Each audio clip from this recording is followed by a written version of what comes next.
하나님께 감사하고 찬양하라는 제목으로 함께 은혜를 나누고자 합니다. 성도 여러분, 아침에 일어날 때 노래가 저절로 나오는 그때가 언제입니까? 그런 때가 잊어버렸습니까? 아침에 일어나니까 저절로 기분이 좋아서 노래가 나오고 찬양이 나오는 그러한 삶이 우리의 마땅한 삶인 줄 믿습니다. 새들은 작은 미물이지만 아침마다 노래하면서 하나님을 찬양하고 하루를 시작합니다. 우리가 어떻게 그와 같이 노래하며 찬양하며 살아갈 수 있을까요? 오늘 말씀을 통하여 함께 은혜를 나누고자 합니다. 첫째로, 힘들고 어려운 상황일지라도 우리는 하나님을 찬양해야 됩니다. 시편 103편은 다윗이 시라는 표제가 붙어 있는데, 다윗이 지은 시가 오래 내려오면서 아마 포로기의 때도 아마 이 시가 약간 새로운 어구로 다듬어진 것 같습니다. 그래서 포로기 때의 어휘가 나타나므로 이 시를 포로기 때 이스라엘 백성들이 포로의 고통과 힘든 상황에서 찬양하고 노래한 시라고 해석한 그런 구약학자가 있습니다. 어찌됐든지 다윗 시대만 하더라도, 다윗이 왕이면 모든 것이 해결될 수 있는 것 같은데도 그렇지 않습니다. 다윗이 왕으로 하니까 그 아들이 구테타를 일으켜서 아들이 왕 되겠다고 그와 같이 구테타를 일으키지 않나? 사울이 베냐민 지파인데 베냐민 지파에서 세바가 반란을 일으켰어요. 옛날 사울왕의 잔존 세력들이 여전히 유다 지파의 다윗 왕가에 못마땅한 그런 일들이 있고, 심지어 요압 장군이 다윗 명령을 거역해서 말을 안 듣는 것입니다.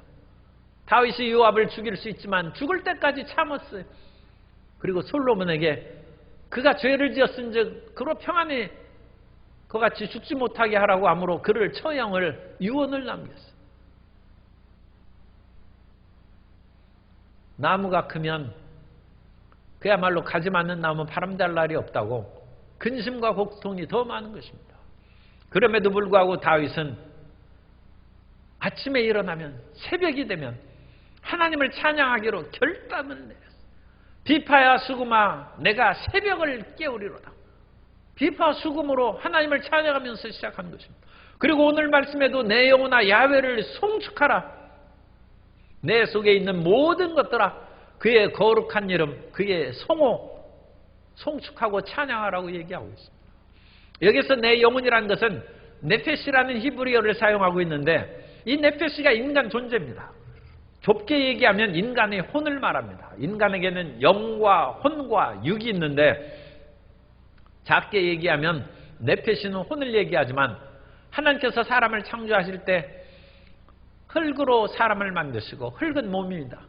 그 코에 생기를 불어넣으시니 생기는 하나님의 영입니다. 그러자 사람이 생명이 된지라. 생명이라는 건 네페시입니다. 사람이 네페시, 소울이 됐어요. 소울. 그래서 이 혼으로 얘기하면 영과 혼과 몸을 망라하는 그런 큰 의미가 있습니다. 그래서 우리는 영으로도 하나님을 찬양하고 감사하고, 혼으로도 하나님을 찬양하고 감사하고, 몸으로도 하나님을 찬양하고 송축하는 그런 새벽을, 그런 아침을 시작해야 될 줄로 믿습니다. 특별히 혼에는 더 의지적인 측면이 있어요. 그래서 혼에는 지성과 감정과 의지가 있는데, 그 중에서 가장 중요한 것은 의지적인 결단입니다. 그래서 신명기 6장 4절 이하에 보면, 이스라엘아 들으라. 우리 하나님 야훼는 오직 유일한 야훼이시니 너는 마음을 다하고, 이 마음은 원어로 하면 영입니다. 뜻을 다하고, 뜻이란 원어로 네페시입니다. 혼입니다. 힘을 다하여, 힘은 우리의 육체적인 힘이죠.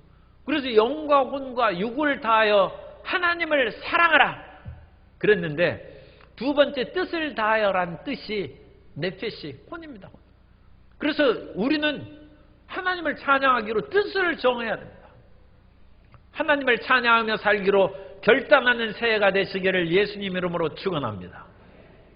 그렇게 살아가면 아침에 피곤하고 일어나기 힘들고 또 삶의 여러 가지 크고 작은 문제로 마음을 짓눌릴 때 그 어두움을 새벽의 빛이 물리치고 깨우듯이 우리의 그와 같이 힘들고 어렵고 주저앉고 싶은 마음을 우리의 결단으로, 찬양함으로 그걸 깨트려 버린다. 그걸 깨우는 것입니다.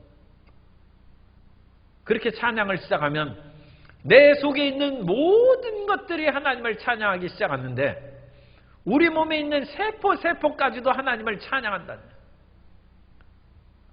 중남미 니카라구아에 그 멕시코 밑에 니카라구아가 있습니다. 그런데 거기에서 까르데나라라는 그런 신부요 같이 시인이 있는데 그 시에 이런 시가 있습니다. 당신 항상 내 앞에 계심에 이 몸의 모든 세포가 기뻐 날뛰나이다. 밤새 잠에 취해 있을 때에도 무의식 속에서도 나는 당신을 찬양하나이다. 입으로만 찬양한 것은 아직 충분하지가 않아요. 온 몸의 세포가 하나님을 향하여 찬양합니다. 나무가 바람 앞에서 그 흔들리는 것을 보면 찬양하는 것처럼 보일 때가 있어요. 그래서 가지만 잎사귀만 하는 것이 아니라 온 전체가 떨리는. 우리의 모든 몸의 세포가 하나님을 찬양하고 기뻐하듯이 우리 마음의 결단을 통하여 우리의 언어 중 주인 입술과 혀뿐만 아니라 온 생각과 마음과 온 몸이 하나님을 찬양함으로 아침을 깨우고 하루를 깨우고 피곤하고 고단한 저녁에도 하나님을 송축하고 찬양함으로 하루의 일과를 마무리하는 성도님들 되시기를 바랍니다. 우리가 그와 같이 하나님을 찬양하지 않으면 하나님의 은혜를 잊어버립니다. 그래서 내 영혼아 야훼를 송축하며 그의 모든 은택을 잊지 말지어다. 우리는 하나님의 은혜를 그냥 일반적인 그런 마음으로 살아가면 다 잊어버립니다. 1885년에 헤르만 에빙하우스가 인간의 기억과 시간에 대해서 수식화 하는 연구를 시작했어요. 그 뒤로 지금 백몇십 년이 지났죠. 그래서 Forgetting Curve라고 해서 망각곡선이에요. 망각곡선을 수많은 사람들이 그와 같이 작성을 해봤어요. 일단 기억이 100% 있을 때는 지금 당장은 기억이 100% 있죠. 그런데 1분만 지나가면 잊어버려요. 그때부터 잊어버리기 시작합니다. 그래서 엿새가 지나가면 75%가 망각된다는 거예요. 일주일 지나면 80% 이상이 잊어버려요. 우리의 일반 다른 사람들에 대한 일들도 그와 같이 잊어버리지만 중요한 것은 하나님께서 주신 은택을 잊어버린다는 거예요. 일주일 지나면 80%가 다 잊어버리는 거예요. 그래서 우리는 하나님께서 나에게 무슨 은혜를 주셨나 이렇게 깊이 생각해야 겨우 깨닫게 되고 그러는데 왜냐? 80%를 잊어버렸어요. 우리가 끊임없이 반복하고 그것을 기억하고 반추하지 않으면 모든 일들은 다 잊어버립니다. 히스기야 왕이 죽을 병에 걸렸다가 헬스계가 10도 돌아가고 수명이 15년 연장됐어요. 그런데 성경은 참 슬픈 이야기를 합니다. 히스기야가 그 모든 은혜를 잊었다는 것입니다.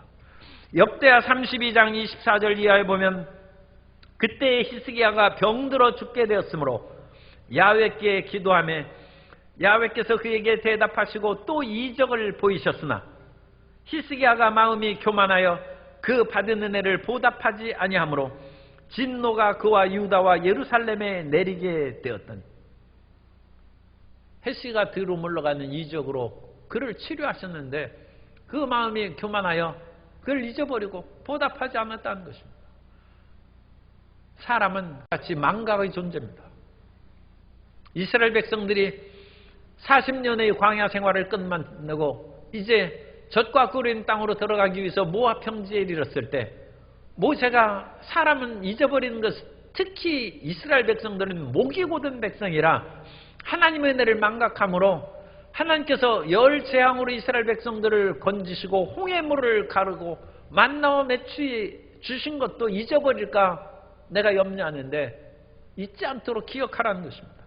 신명기 4장 9절에 보면 오직 너는 스스로 삼가며 내 마음을 힘써 지키라. 그리하여 내가 눈으로 본 그 일을 잊어버리지 말라. 내가 생존한 날 동안에 그 일들이 내 마음에서 떠나지 않도록 조심하라. 너는 그 일들을 내 아들들과 내 손자들에게 알게 하라. 그렇게 말씀하고 있습니다. 사람은 그 모든 것을 잊어버림으로 잊지 않도록 조심하고 그것을 되새겨야 돼요. 사람이 아프면 옛날에 죽을 병을 걸렸다가 건진받은 사람도 그 옛날에 치료받은 것을 잊어버리고 이를 어찌 하나 하나님이 과연 나를 고쳐주실까? 하나님이 살아계신가? 그걸 의심하기 마련입니다. 이스라엘 백성들이 홍해를 건넌 후에 10년 20년 지난 후에 홍해물을 가보니까 이게 도저히 갈라질 바다가 아니에요. 내가 꿈을 꾸었나? 이 홍해를 건넌 것이 분명히 건너기는 건넜는데 이게 어찌된 일인가? 내가 환상을 본 것인가? 그런 식으로 하나님의 은혜를 잊어버린 것입니다. 그러므로 두 번째, 우리는 하나님의 어떤 은혜를 기억해야 합니다. 우리는 항상 마음에 기억해야 될 것은 하나님께서 우리 죄를 용서해 주셨음을 기억해야 됩니다. 따라서 예수님의 십자가 보혈로 내 죄가 용서받았습니다. 아멘. 그것이 우리가 오래 지나가면 그것도 잊어버려요. 그래가지고 내가 원래가 별로 죄가 없었던 것 같은 그런 착각이 들 수 있어요. 내가 원래 그냥 사람이 원래 좀 착했지. 그래가지고 아마 예수님을 믿고 구원받은가. 우리는 작은 돌도 물에 던지면 퐁당 가라앉고 큰 돌도 풍덩 가라앉고 큰 죄나 작은 죄나 모두 다 하나님의 영광에 이르지 못합니다. 우리는 죄로 말미암아 죽을 수밖에 없는 존재였는데 하나님께서 우리 죄를 용서해 주신 것입니다. 그런데 그것이 너무 말끔히 하나님께서 우리 죄를 사해 주셔서 우리가 잊어버리기가 쉽다는 것입니다. 오늘 시편 103편에도 그 말씀을 우리에게 하고 있습니다. 시편 103편 10절 이하에 보면 우리 죄를 따라 우리를 처벌하지는 아니하시며 우리의 죄악을 따라 우리에게 그대로 갚지는 아니하셨으니 이는 하늘이 땅에서 높음같이 그를 경외하는 자에게 그의 인자심이 크심이로다. 동이 서에서 먼 것 같이 우리의 죄가를 우리에게서 멀리 옮기셨으며 우리의 죄를 너무 동에서 서에서 먼 것처럼 옮기셔가지고 그거 은혜를 우리가 망각하고 살 수 있다는 거예요. 그러나 어거스틴이 얘기합니다. 자기 죄를 깨닫고 인정하지 않는 사람은 하나님의 은혜를 받지 못한다고 했습니다. 자기가 얼마나 죄인이었고 하나님께서 얼마나 크신 사랑의 분이신가를 그것을 알지 못한 사람이 어찌 은혜 가운데 들어가겠느냐, 그런 말씀입니다. 우리는 어떤 사람처럼 10년 20년 전 지은 죄를 매번 기도할 때마다 반복하는 그런 잘못을 하면 안 됩니다. 주님께서는 우리 죄를 동이 서에서 먼 것처럼 우리 죄를 도말하셨습니다. 그러므로 우리 죄를 한번 회개하고 용서를 받았으면 다시 기도할 필요 없습니다. 다만 은혜를 잊지 말라는 거예요. 하나님께서 우리의 죄악을 건지시고 내가 그 험악한 죄악에서 용서함을 받았다는 것을 항상 감사하고 찬양하며 살아가는 그 마음을 잊지 않는 하나님의 자녀들이 되시기를 바랍니다. 작년 말에 어떤 분이 서울 신촌경찰서에 2,000달러를 가지고 와서 경찰서장에게 그걸 건넜어요. 그 편지에 보면 그 돈을 건네주라고 한 분은 미국에서 사는 이제 우리나라 한국 교포인데 1970년대 중반에 신촌 그쪽에 이제 리아카 상점들이 리아카가 있고 거기에서 그 홍합도 팔고 이제 오뎅도 팔고 뜨거운 국물에 그 겨울 추운데 그걸 먹고 그러면 얼마나 따뜻하고 사실 시장할 때 좋습니까? 그런데 그 돈을 거의 50년 전이죠 벌써. 그런데 그 주인공이 젊을 때 고학생으로 열심히 일하다가 그 이제 신촌 그 뒷골목에 있는 리어카상을 지나갔는데 너무 배가 고프고 춥고 그래서 돈도 없는데 그냥 그 한 군데 들어가서 아주머니 제가 지금 돈 가진 거 없는데 내일 갖다 드릴 테니까 그 홍합 한 그릇만 주세요. 그런데 그분도 얼마나 그 장사하는데 힘들겠어요. 그런데 그냥 줬어요. 사실은 그 고학생이 거짓말한 겁니다. 그때도 돈 없고 내일도 돈 없는 사람이에요. 그래 내일 갖다 준다는 말은 그 말하면서도 거짓말입니다. 왜냐하면 갑자기 하늘에서 뭐 돈이 떨어지지 않으면 내일도 돈이 없는 사람이에요. 그런데 너무 춥고 배고파서 그냥 내일 갖다 드린다고 해서 그냥 달라고 하면 그거 안 줄 것 같으니까 그렇게 했는데, 외상 달라는 사람이 지금 리아카 상점도 아니고 그거 믿을 수 있습니까? 그런데도 그냥 주었어. 물론 다음날 돈 안 갚았어, 못 갚았습니다. 그러니까 세월이 지났는데 거의 50년이 지나도록 그 고마움과 그 미안한 마음을 잊을 수가 없어서 그분은 이제 상당히 성공하고 살만해서 미국에서 지금 살고 있는데, 자기 친구에게 한국 가는 길에 그러면 신촌에 있는 경찰서에게 2,000불 갖다 주고 200 몇십만 원 정도 되죠. 그 당시 홍합이 뭐 500원, 1,000원 뭐 정도밖에 안 했겠죠. 근데 그 돈 갖다 주면서 경찰서장이 그 인근에 있는 어렵고 힘든 노점상이나 또는 배고픈 사람에게 조금이나마 보탬을 그렇게 주도록 하라고 그렇게 기부. 사람이 그 홍합 한 그릇도 잊지 않고 50년을 지낸, 하나님께서 죽을 죄인에서 우리를 건져주고 살려주신 줄 믿습니다. 그 은혜를 잊지 않고 감격해서 살면 지금 눈앞에 발등에 불이 떨어진 그거 가지고 하나님을 원망하고 탄식한 일이 절대로 일어나지 않을 줄 믿습니다. 이미 우리는 죄로 말미암아 죽은 목숨인데 주님께서 그리스도의 은혜로 말미암아 우리를 살려주셨은즉 그 이후에 사는 모든 일어난 일들은 다 감사밖에 없습니다. 모든 것이 하나님의 은혜인 줄로 믿습니다.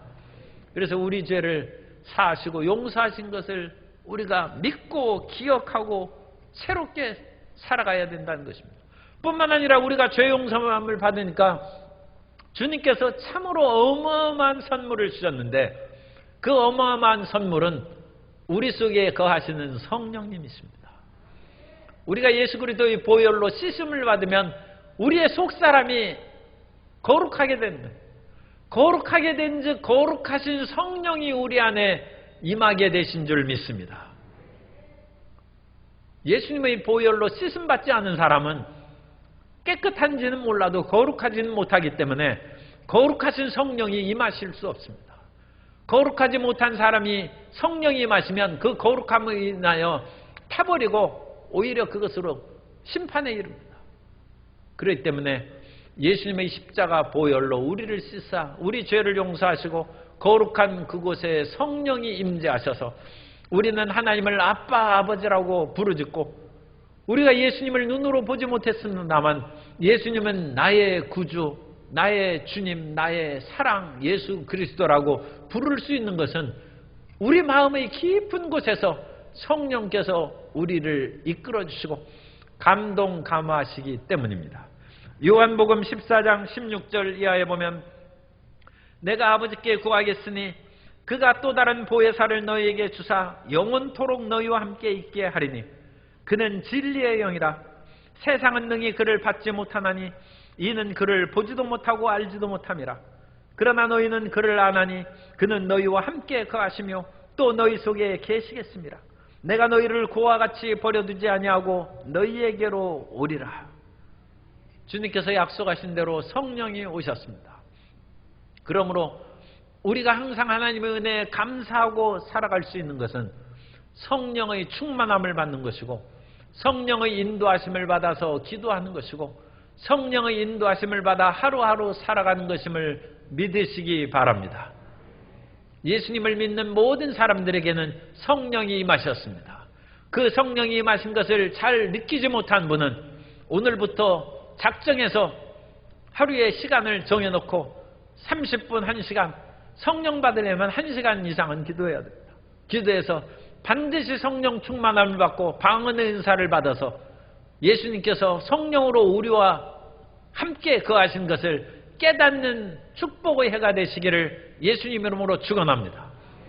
그래서 성령이 내 안에 거하시면 주님께서 나의 기도를 들으신다는 담대함이 생깁니다. 예수님께서는 우리에게 약속해 주셨습니다.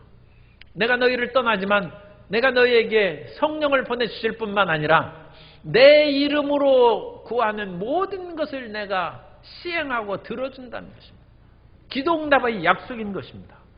요한복음 16장 24절에 지금까지는 너희가 내 이름으로 아무것도 구하지 아니하였으나 구하라 그리하면 받으리니 너희 기쁨이 충만하리라. 그래서 방언 기도가 좋은 것은 우리 속에서 성령님께서 방언으로 기도하십니다. 그러므로 성령님께서 기도하시는 것을 하나님이 응답 안 하시겠습니까?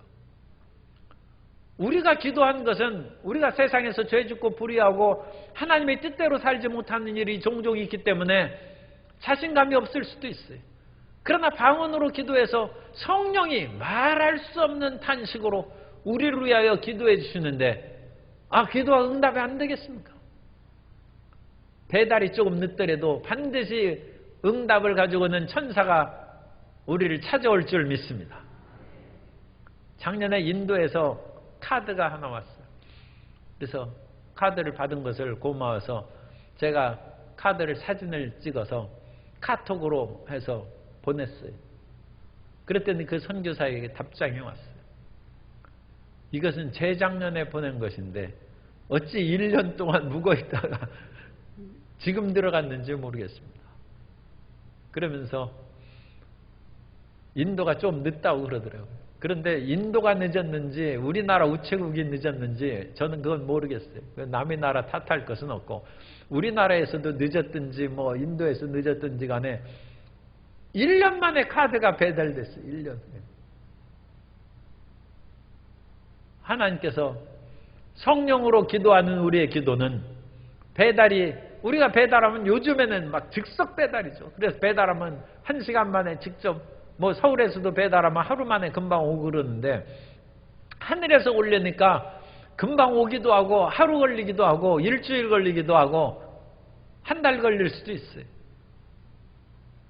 다니엘처럼 20하루 걸릴 수도 있어요. 다니엘은 기도 용사 아닙니까?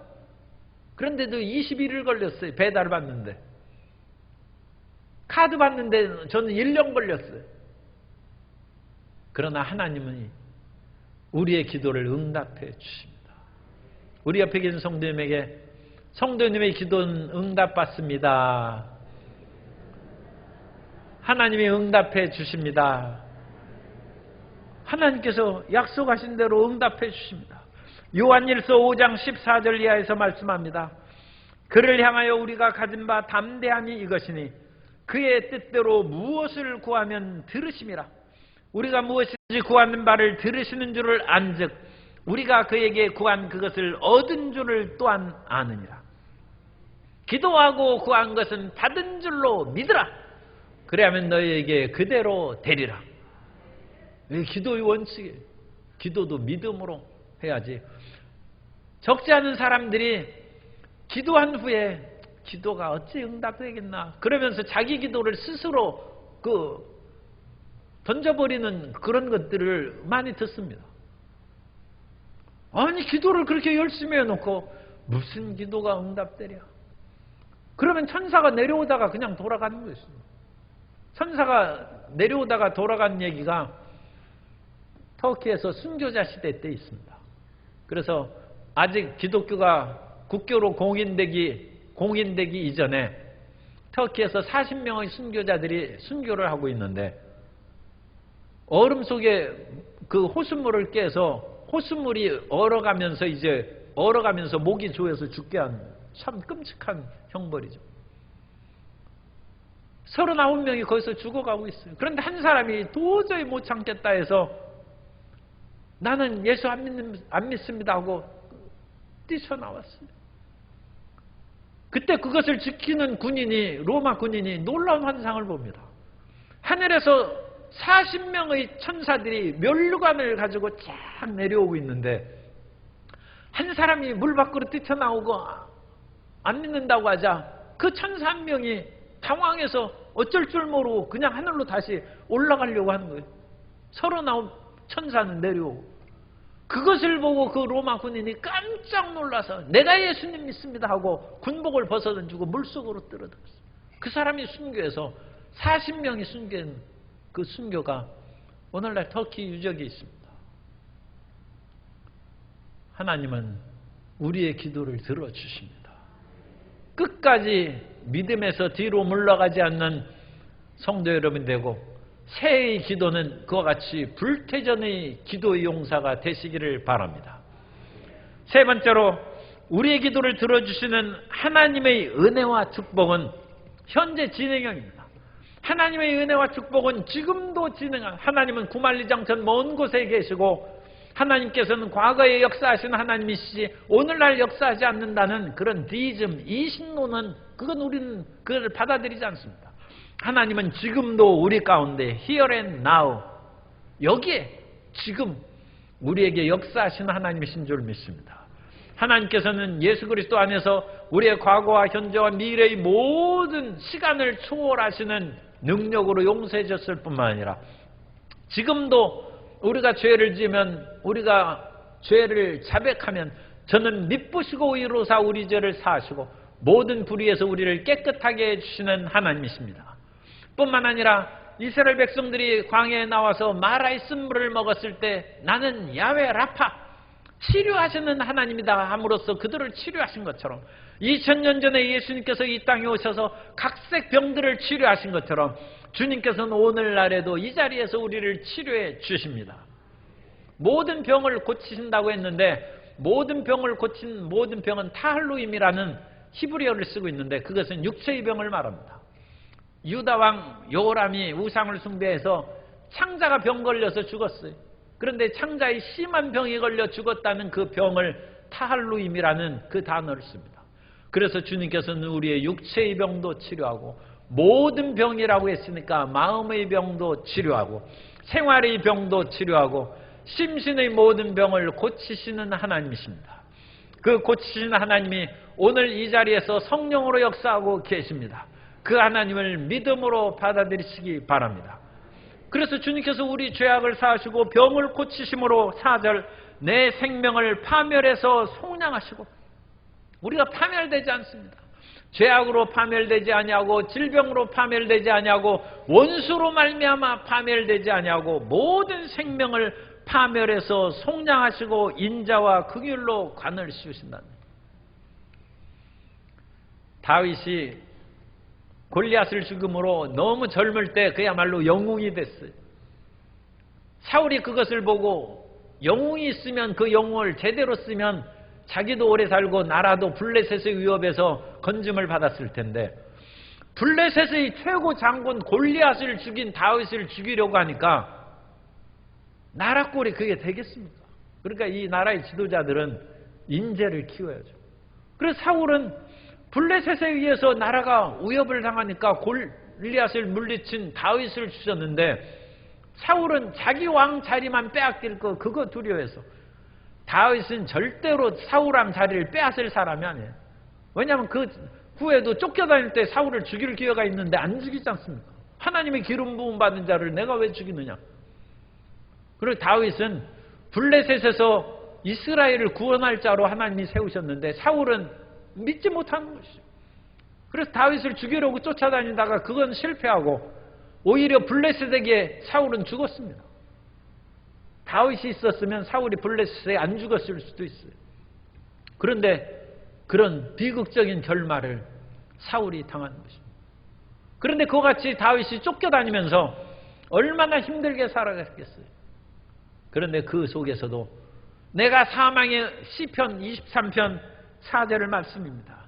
내가 사망의 음침한 골짜기로 다닐지라도 해를 두려워하지 않을 것은 주께서 나와 함께 하심이라. 주의 지팡이와 막대기가 나를 안위에 하시나이다.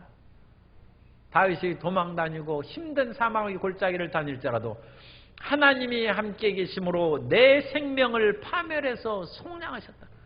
시편 103편도 다윗의 시를요, 23편도 다윗의 시 아닙니까? 하나님이 함께 계시면 우리는 넉넉히 이깁니다. 원수가 아무리 우리를 쫓아다니고 그야말로 힘과 능력을 다 가진 것처럼 보일지라도 하나님은 더 위대하시고 하나님은 더 권능이 많으십니다. 하나님은 우리를 끝까지 사랑하십니다. 그러므로 우리를 파멸해서 구속하시고 인자와 긍휼로, 하나님의 사랑입니다. 하나님의 사랑과 긍휼로 우리의 머리에 면류관을 씌우시고 머리에 꽃관을 씌워주시고 우리를 영화롭게 한다는 것입니다.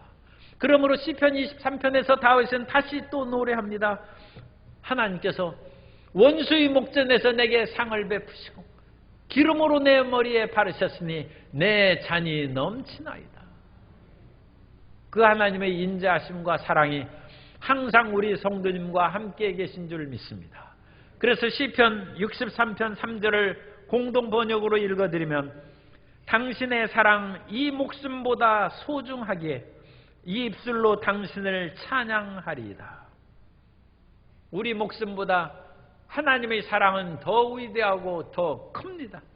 여러분의 목숨을 위해서 무엇을 먹을까 무엇을 마실까 내 목숨을 위해서 걱정하지 말라는 것입니다. 하나님의 사랑은 더 크므로 그 나라와 의를 구하는 사람에게는 이 모든 의식주의 문제를 너에게 더해 주신다고 말씀하고 있습니다. 그 사랑을 믿으시기 바랍니다. 그 사랑 안에 거하시기 바랍니다. 그러므로 그 하나님의 사랑 안에 거하면 내 소원을 좋은 것으로 만족해 한답니다. 내 소원을 좋은 것으로 만족하게 한다는데 내 소원은 에데카라는 그 히브리어를 쓰는데 이것은 아디라는 히브리어에서 나온 너희 그 변형 전묘가 붙은 단어입니다. 아디라는 뜻은 소원으로도 번역할 수도 있고 입으로도 번역할 수 있어요. 우리 성경에는 소원으로 번역했어요. 내 소원을 만족하게 한다고 했는데 우리말 성경에는 입으로 번역했습니다. 우리말 성경으로 시편 103편 5절을 읽어드립니다. 다 같이 읽겠습니다. 좋은 것으로 내 입을 채워 내 청춘을 독수리같이 새롭게 하신다. 배고픈 사람에게는 입을 채워주신다. 소원은 한 걸음 더 멀리 있는 것이죠. 지금 당장 배고픈데 입을 채워주시죠. 그리고 입이 채워진 사람은 마음의 소원이 이루어지는 복을 받게 되시기 바랍니다. 그러니까 입이나 소원이나 다 하나님이 채워주시는 것입니다.